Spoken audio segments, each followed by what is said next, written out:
Hi, and welcome to my channel. My name is Katrina, and I'm a mindset and confidence coach, offering inspiration and understanding around areas of personal development.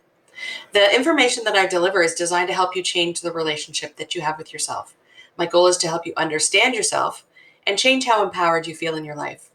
Today, I want to talk about why we're afraid to heal. We say that we want change, and we say that we want to grow. We say things like, I've forgiven, or it's not really a big deal to me anymore, because we want to be over it. We want to just brush it aside. We're tired of having the same arguments, tired of attracting the same toxic people into our lives, tired of reliving the experiences and emotions that make up our history. We say, but it's fine. Do you know what fine means? Fine means I've given up. There's too much pain.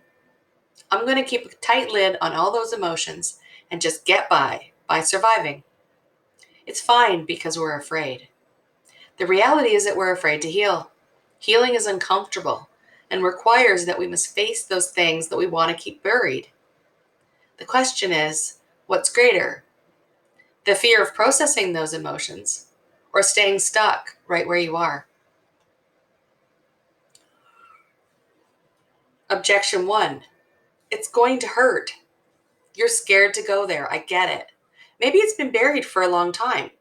Maybe the feelings are excruciatingly painful, so you run from the chance to heal your wounds. You push it deep down with the grand gesture of now's not the time. Self-doubt overshadows everything. The mind starts rattling off emotions of fear and rejection. You think you're not worthy. You doubt the healing process. You're terrified to step out of a desolate place of misery. I have to say, yes, it's going to be painful, but you'll move through that pain. You don't stay stuck in the pain. By processing the emotions, you move from where you are to the future, to something different, to something new. Objection 2. I might collapse if I allow myself to feel all this. Maybe you think that if you open a Pandora's box, that the world as you know it will end. You might believe that you actually can't face your emotions. Maybe you think that you will succumb to the pain, anger, or sadness and never be whole again. You're consumed by fear over what ifs and all the reasons why you can't. The reality is that by not allowing yourself to process those emotions, you're doing more harm than if you just allowed yourself to feel. Objection 3. I don't know how. For inner healing to work, you have to give yourself permission to dig into those hidden and buried wounds. You have to allow yourself to be vulnerable for this process to succeed. I would say stop hiding behind closed doors and suffering. Stop acting like you have it all together on social media. Stop pretending to be somebody you aren't and actually take a step towards being authentically you. At some point, you're going to have to say enough is enough and want to do something different.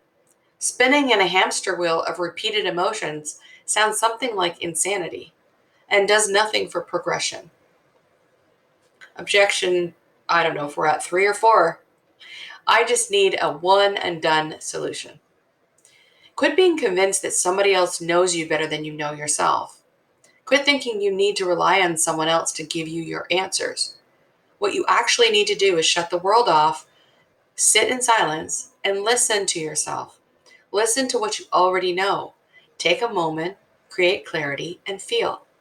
Yes, this can be scary, especially as feelings come up to the surface that you haven't allowed yourself to deal with. But you know what's scarier than dealing with your emotions? Living a life that isn't yours and telling people that you're fine when you're not. Guess what?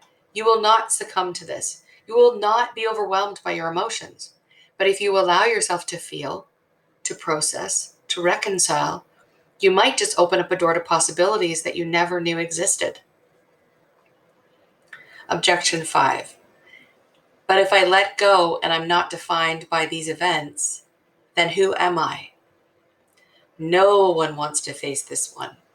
But the reality is that often we've held on so tightly to the pain and anger because it's familiar and we don't know how to let go. We don't want to let go. It gives our lives definition and meaning to identify with the events of our past. In other words, we're comfortable being the victim. It's a story that's familiar and feelings that we understand. So if we heal from this, then what? What's next? Who am I? Well, wouldn't you like to find out? There's a multitude of reasons why we stay where we are instead of choosing change. But can you be brave? Do you have the courage to face all of those things that you haven't been able to in the past? And if you are, what would you like to change?